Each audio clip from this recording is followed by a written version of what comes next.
Here we go. Raw! Episode 5. Strike back the Empire does. Chapter 1 it is. Battle of Hoth it is. A dark time for the rebellion it is. Though the Death Star has been destroyed, it has. Imperial troops have driven rebel forces from their hidden base and pursued them across the galaxy. Evading the dreaded... This is very difficult to sustain for any meaningful length of time. Evading the dreaded Imperial Starfleet, a group of freedom fighters led by Luke Skywalker has established a new secret base on the remote ice world of Hoth. The evil Lord Darth Vader, obsessed with finding Lord Skywalker, has dispatched thousands of probes into the far reaches of space. It's surprisingly difficult to do Yoda's voice for any more than Well, it's because you've got to read twice, because you've got to keep scanning ahead of where you're actually reading to know whether you've got to structure a verb right or something like that. It's yeah. I remember reading an analysis once about whether that mirrors like any actual language. Like there are some languages that have different word orders, obviously, but nothing is the Yoda one. I mean, I'm having a real kick. So, oh my god, look at the Lego Wampa. That's horrifying. I always thought the Wampa looked dumb as fuck. You probably loved it, but... I do like the Wampa. I make no apology for it either. We discussed this when we watched Empire, that you don't think the Wampa is terrifying at all, and I am shit scared of the thing. Because puppets don't work for me, it's why I hate Labyrinth. Like, puppetry always... No one's watching Labyrinth for the puppets. No, everyone's tuning in for David Bowie and the Codpiece. Let's face it, we're all grown-ups here. We know why we're watching Labyrinth. No, that's fair, but I think... puppet stuff doesn't... I think puppet stuff annoys me in the same way that, like, a lot of people, also probably me included, are annoyed by, like, early 2000s bad CGI. Puppets are just that, but from the 80s for me. See, again, we spoke about this when we were watching the film. Puppets have real charm and kind of, like, authenticity and, like, a very particular feel that I buy into, but obviously you don't, but I guess personal preference. Because, I suspect a huge part of it is I didn't grow up with that kind of thing, so I saw, like, puppet-based films for the first time when I was, like, 16. I was like, well, this is bullshit. I don't have the nostalgia element to associate it with being good. The Lego AT-ATs look pretty good, though, I must say. Yeah, all of this actually. Oh, there goes snow speeders. That's the shit. That's why we tuned in. Oh, and you're ready for a fucking vehicle level? No. What was that you said? That's why we tuned in? No. Care to revise that statement a little? Do you think you could just do this level on your own, and I can just sit here and drink whiskey, and in 10 minutes' time, when you've completed it, you can get back to me? Whether I want to or not, I think I'm going to have to. I have no control over this damn thing. Like, none. Like... Even I can't even pick the direction I want to fly in. I think you can pick the cardinal direction you want to fly in. I think you're giving me too much credit yet again. Oh, these things, like that ball that we've got to drag around, because that was so much fun before. God, you went from naught to salty very fast. Oh, that was deeply enjoyable. Why do you keep bringing me back? Oh, that's an Imperial vehicle thingy. Yeah, we need to take this out, but we need to deck him. I think... Yeah, there we go. You need to use the tow cable to actually do this whole thing. The chances of you pulling off this maneuver, admittedly, are not great. No, 0 to 0. And now I think we need to bomb him while it's down. Do we? Again, this is the royal we, you must understand. Oh, yeah. Like, you remember the bit in the... Oh, no, wait, hang on. Can I remain stationary in these... Oh, I can actually remain stationary in these vehicles. I mean, the other option is also we can just drop you out of this entirely, and I can just do this while you talk about Star Wars. I mean, I'm going to try and, like... I'm going to say participate, but realistically I'm going to face one direction at a time and spray laser fire in a general direction in the hope of hitting we have the option of what we did at the end of Mustafar, if we can remove you. But that feels a bit cruel for the first episode of the thing. Like we've been streaming for like 60 seconds and already talking of eliminating me. Yeah. 7 minutes specifically. Well, you need to come back over here though. Yep. Oh. Because I need one of these wheelie bombs. Which I definitely remember being in Empire Strikes Back. Yeah. That was definitely a thing.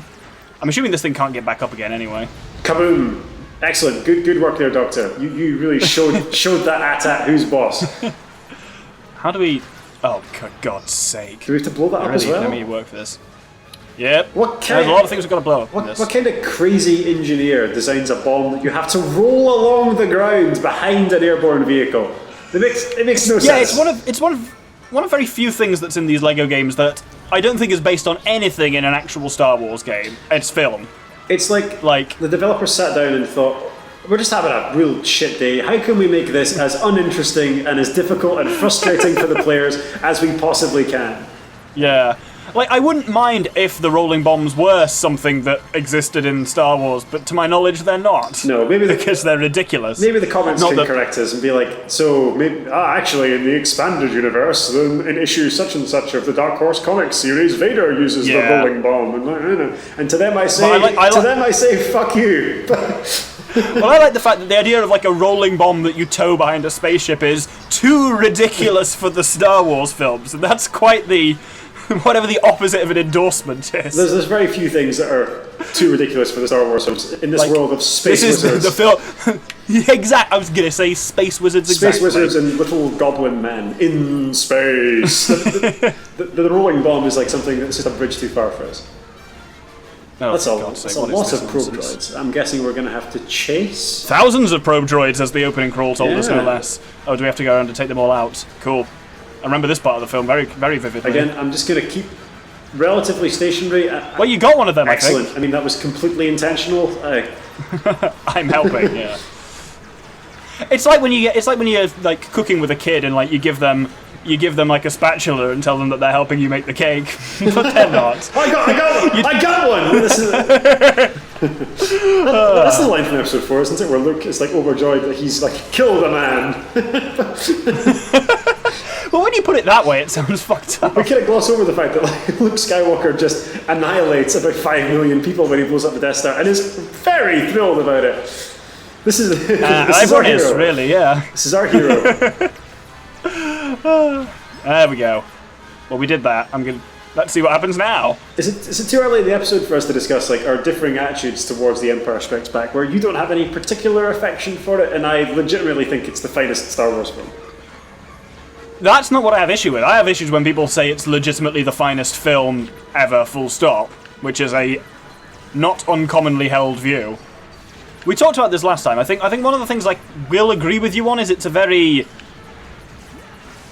economical is the only words I can think of, but it's a very tight film. It doesn't have much fanning around. It has at least the advantage of that a middle film in a trilogy always has, is that you can hit the ground running. You need minimal exposition other than these are characters you already know and like, and you can just kind of get on with it right away. Yep, I very and it much does like that well. I'll certainly give that. It launches straight into the story, and all the Hoth stuff at the beginning is pretty good. Does lose a bit of pace after that, and I always kind of forget how much of that film is just running away from Executioner. Yeah, Executioner. Or whatever Vader's thing is. It's called Executioner. That's the name of the Superstar Destroyer. It's called Executioner. I always forget whether. Yeah, I always think it's called Executor. Nah, I think in the previous expanded universe, the universe that never was, or the Legends universe, it's now officially called. Yes. That one. I believe there's a chap called Grand Admiral Thrawn, who we have not discussed yet very much on the stream, but who is widely regarded as Star Wars Badass 101. Who I've heard this. He commands Executioner at various points when Vader is not around, and is basically like the expanded universe has to come up with lots of contrived reasons why the Empire's best admiral is not hanging around during the Battle of Yavin, for example, or any of the other. He's not involved in any of the films. And any of the other times where he might actually have been useful. So, yeah.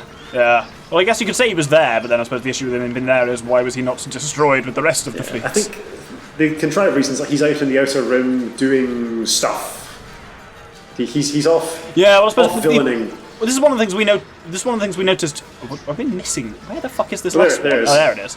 Like one of the things we noticed was missing from was very different between the prequels and the sequels, or the original trilogy, I suppose, is that the original trilogy is a lot more geographically less spread out. It goes to very few planets, and its business on planets is mostly relatively brief. Most of the main action, as the name Star Wars implies, takes place in ships and in space, whereas there's actually relatively little of that in the prequels. Yeah, especially especially in New Hope and Empire, like the vast majority of the film takes place on board the Falcon, just kind of hanging out. Yeah. Which is cool. I like hanging out with these characters. I think we both realised that when we were watching back through, and one of our drinking rules was drink whenever you go to a new planet, and we realised that just barely fires up in the original trilogy. Yeah, we were hardly drinking at all for that one. I mean, there were various other drinking rules we were drinking a lot for, such as every time Leia does something sassy, because Leia's a sassy bitch. She does a lot of some things. of our drinking rules were essentially proxies for drink when X character is on screen or has dialogue. Like, drink whenever Kylo Ren's a moody bastard. Ooh. Yeah. Oh no. Okay, I got it. Cool. Drink I also got you. Drink whenever there's sexual tension between Han and Leia, which is like basically every time they're on screen together. Which is most of the entire film. Yeah, definitely. We discussed this at the time, so like I think this is like not a widely publicized fact, but like nevertheless is a fact. But Harrison Ford and Carrie Fisher were absolutely having an affair during these movies, even though he was. Well, that was only like recently confirmed. Like I was confirmed after Carrie Fisher died. I think even was it? No. Like, so or was it Fisher, before? Fisher released her autobiography or an autobiography. That was it, yeah. A couple of months before she died. Ford, to my knowledge, has never commented on the. I don't want to call them allegations because that sounds unnecessarily negative. But I don't think Fisher was like critical of him in the autobiography. It was just like, oh yeah, we were definitely having an affair. And by the way, he was married and was like 16 years older than me. And it's like that doesn't look so great for you, Harrison. No. But a lot of things don't look great for Harrison Ford. Let's be honest. I don't think he's involved in anything dodgy. He's one of those actors to me, and this is the best way I can sum it up. I can't shake the impression that he's a twat. I mean, the fact that he was sleeping with his co-star whilst he was married is not great. Not a great start, is it? Yes. Yeah. But there we go. Like the reason there is sexual tension between Han and Leia for like most of the trilogy is because there was actual sexual tension between Harrison Ford and Carrie Fisher. It's method acting. I'll give them that. I don't think that's what it was at all. But it may have made the final product slightly more believable. It may have done. I mean, that's part of my whole complaint with Harrison Ford is I always get the impression that he's not acting. Yeah, I mean, he's just he is Han Solo in real life. Who are we to judge them, really? I mean, like there were two of the best looking people on the planet at the time. I mean, like who are we to sit in judgment? But hey, that's a thing that maybe your viewership would be interested to know. Or do we fight on the AT-AT? No, we just see this as a cutscene, and it looks pretty good. Like, certainly I think this is what... There was less of this in the prequels, was like Lego cutscenes. Like, there was a lot more of it was gameplay, which has pros and cons, I think. Whereas this shit's quite funny. Again, these are funny games. Like, these are very, very funny games. Yeah. And, It does really well to inject, like, a little bit of slapstick in. And I think we'll talk about this more when we inevitably do it because the viewership has spoken, but I think Lego Lord of the Rings misses that for being, like, slightly more, like, serious. Because it's got, like, the dialogue in and stuff like that, they don't have to resort to, like, mime to tell the story, and you don't get all this and stuff like that. On the subject of us doing Lego Lord of the Rings, because that's all but confirmed now, I'd just like to say that things are now in motion which cannot be undone. Yeah. I'm so looking forward to that, though. Oh, I've gone on with the next one already. Oh, bloody hell, I thought it was going to take us back to the cantina. Star Wars voices now. Do your best. You got this, man. Well, I was just going to do a normal human speaking voice, but... Episode 4, the M5 even shit, I can't read Roman numerals, The Empire Strikes Back. Chapter 2, Escape from Echo Base. Imperial forces have mounted a relentless assault on the rebel base on Hoth. The rebel fighters have held out bravely, but the enemy is overwhelming. In the Echo Base command center, carved deep into the ice of the frozen planet, Han Solo and Princess Leia monitor the evacuation of rebel personnel. But as my stormtroopers breach the outer defenses, they must quickly find an escape route for themselves. I love that you rallied there, like to be like, and my stormtroopers, not just stormtroopers, but my. No, it's not just about doing it in the voice. You got to go deep into character. We don't drop viewership. In case you're wondering, we don't drop character until the DVD commentary. And if you get that reference, give yourself 10 brownie points. Hey, I do not get 10 brownie points. Unintended sexual tension between even the Lego figures. Like there we go. That's I think we differ in our interpretations of unintended. I get to like Carrie Fisher again, though. That's something. And I forget, Han Solo can do that cool roll thing where he does 3 shots when he comes out of it. It is very cool.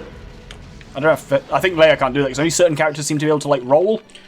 Oh, that's an explosive. Stand back. And I figured as much from the way it was glowing and beeping. Yeah, that's the nice thing about these games. They are idiot-proof in a lot of ways. I mean, you say that, but like, I'm going to do a lot of idiotic things that will definitely result in my character's death. So yeah, idiot-proof. Let's go with that. Oh, we'll get to see. You won't see it because obviously I haven't calculated it yet. But at the end of tonight we're going to record the remainders of this thing, and the viewers will get to see the overall stud totals from my spreadsheets. Oh no, good God. I legitimately, viewership, haven't seen these, so this will be I haven't yet either, so... Oh God. Because they're there for future Doctor to calculate. Do you want to come pull this lever? No, I will pull the lever when I am the lever, Kronk. Pull the lever. No, wrong lever! The Emperor's New... I've been bested by this chair. I can't navigate my way around it. Yeah, you have been bamboozled by it. Bamboozled is a very good word. The Emperor's New Groove is like an underrated Disney film for me. I really liked it, yeah. I don't think we've done anything. I think we need to do it again, or else we didn't. No, we do turned it the coffee properly machine on, didn't we? Right. Okay, let's do it properly then. 3, 2, 1. Time countdowns are only of limited success with internet lag. It doesn't seem to. No, I think that, there we go. We got a damn few. thing. We got a few studs off it. Maybe we need the Force to interact with it, and that's obviously not an option for these two. Though maybe Leia can use the Force because she can fucking Superman her way back into a cruiser in Episode 8. But even as someone who will unashamedly defend Episode 8 for various reasons that we can get into in this podcast, if you like. Or this game, this session, we can get into that. It's functionally a podcast at this point, let's be honest. But even as someone who defends Episode 8, I can't justify Leia Supermaning her way through the void of space. That makes no sense. No. I mean, it annoys me because it wouldn't bother me if we'd had any... If the film had given us any reason to expect that. Even just she said, saying a one-off thing about the Force or seeing some of her Jedi training or any of that at that point, but no, the first inkling we get as viewers that she can use the Force is when she flies through space. Oh, and it's not great. No, it's not great. I mean, we've spoken about this a little bit before, but the 30 seconds of Leia's Jedi training that we see in Episode 9 was actually really cool and really interesting, and it might have been nice to see more of that, but nah. Well, the fact that those scenes exist with Carrie Fisher in them implies that they did film them for Episode 8? Possibly. Because, obviously they filmed them with live Carrie Fisher, so they certainly weren't filmed for Episode 9. Oh, dear. She finished some of her scenes for Episode 9. Again... Oh, did she? I thought it was almost entirely done with CGing stuff and then unused footage from the other one. I was under the impression that she got most of her stuff done, but again, even if that is the case, it must be very difficult as a filmmaker to manipulate footage of someone that you have worked with and who was your friend and is no longer with us. It must be very difficult to manipulate footage of that person after the fact. Yeah, I think they did a really good job with giving... It may not have been what they originally planned, but I think they did get a satisfactory conclusion to Leia's story in as satisfactory a conclusion as could be expected given the circumstances in Episode 9. Yeah, I mean, I am overall rather... I like Episode 9. I think it's bananas. It's kind of daft. But it's not a great film, but I like it for various reasons, even though I think it's deeply flawed. But Leia's story was one of the things I really liked about it. I can see that, yeah. No, I enjoyed it once I embraced the fact that it's fucking dumb in a lot of ways. I think this feels like we're playing wizard chess from Harry Potter. Castle to E5! That's wizard's chess, Harry. I love it. Oh no, here we go. I hate that line. It's this is going to be exactly like wizard's chess. It's there's magical playing pieces that move around as though they have a will of their own. What were you expecting, dumbass?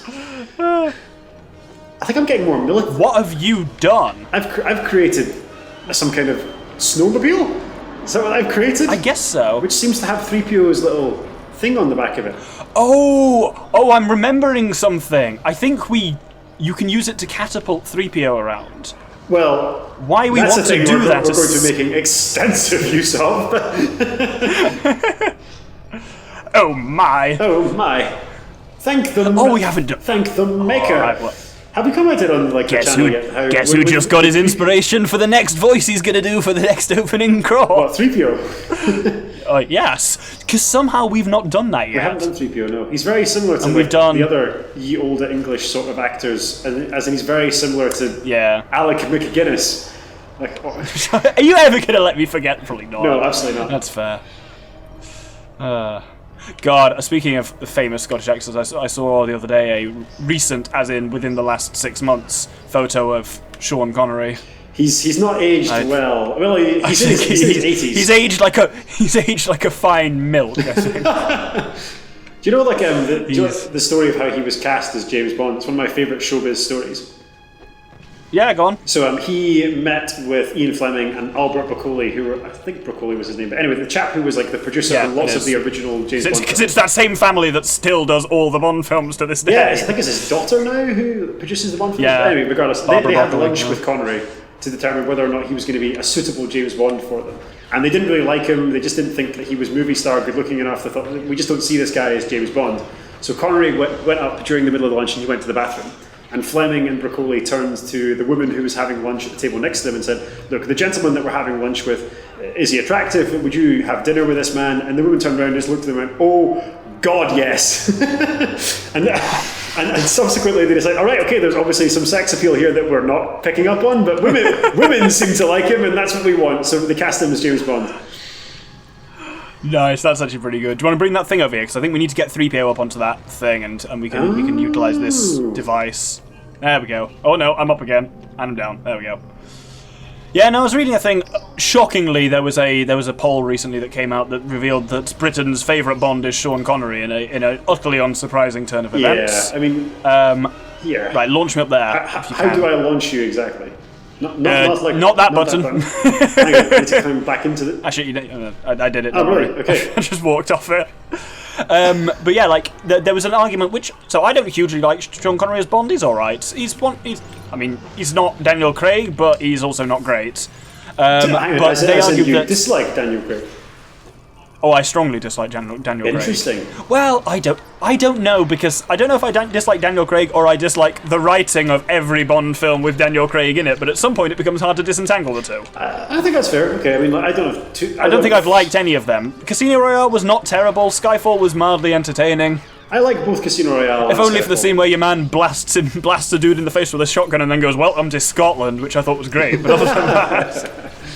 See, like, I'm somewhat attached to the James Bond franchise. I've read all the Fleming novels, which are, by and large, better than you would expect, but yeah. I imagine they would be problematic. We have opened the way. Oh, they are hugely problematic. Like, there's a suspicious number of the villains who are either mixed race or black or Asian. Yeah. It's not great reading them back. But as spy thrillers, if you can put aside the awful racism and sexism, which if you can't, that's fine, because I mean it's awful and it is terrible. I'm a fan of Lovecraft's book. I can look past a lot. Yeah, and we've talked about the relationship between artist and arts on this channel as well in one of our more philosophical moments. But they're legitimately good spy thrillers. Fleming, for what else you can say about him, he was a very interesting man. Like, he is actually a talented writer in his own way. Yeah. I've heard that. Yeah, I've certainly heard that the Craig interpretation is. Oh, fucking this bit. Oh, no. Oh, do we need to try and slide to hit all of these in one go? Yeah. Oh, gee. No, it doesn't have to be one go, but it's got quite a long reset. Wow, you skillfully dodged all of them. Be careful, you almost hit one. But yeah, no, I think I've heard that Daniel Craig's interpretation is closest to that the books. Oh, yeah, definitely. Which makes me not want to read the books. I'll be honest. Bond is... But also, there's not much good that I've seen Daniel Craig in. I'll be honest. I've seen many good films actually with Daniel Craig. I think he's a good actor. Even if I understand the criticism of him as Bond, but he is definitely the closest Bond that I have seen to Fleming's Bond.